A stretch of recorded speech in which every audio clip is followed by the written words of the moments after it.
a 21-year-old student will be gone because she refused to let a piece of paper stay in her pocket.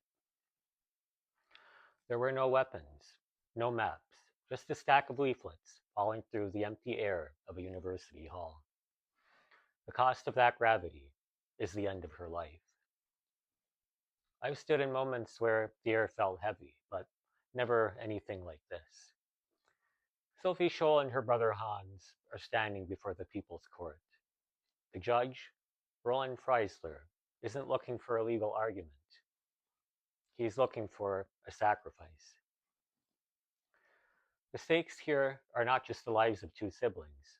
It is the very idea that a single person can say no when an entire nation is screaming yes. If they break now, the silence in Germany becomes permanent. We often imagine courage as something loud, a hero charging into the wind. But here in the cold light of a Munich courtroom, it is remarkably still. Sophie injured her leg during her arrest, twisting it as she tried to flee.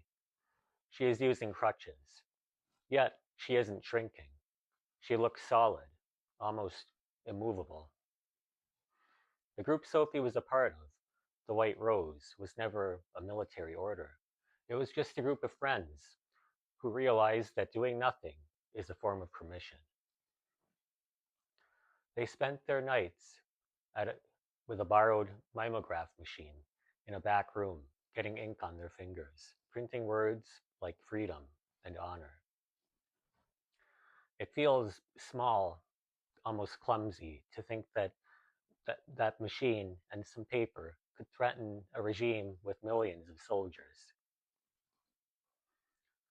But the truth of the leaflet is that one is an accident. 1,000 is a reckoning. I suppose I felt that pull myself, the urge to stay quiet because the people in power are so much larger than one person. But halfway through the trial, the air in the room tightens. Freisler is screaming, his face turning a dark purple. He expects Sophie to beg. He expects her to blame her brother. Instead, she speaks. She tells the judge, what they wrote is exactly what everyone in the room knows to be true, but is too afraid to say. In that moment, the man in the red robes looks small. The girl on crutches becomes the center of the world. There was no real defense. The trial lasted only hours. By 5 o'clock that same day, they were led away to face the blade. There is a moment right before the end that won't leave me alone. Sophie was allowed a final visit with her parents. Her mother told her, remember, Sophie, Jesus. And Sophie replied, yes, but you too.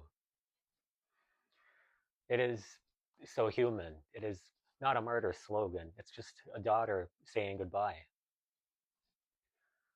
We like to believe we'd be the ones dropping the leaflets. I'd like to believe that too, but if I'm honest, I don't know. Most of us don't risk our lives for a piece of paper. We find reasons to keep the paper in our pockets.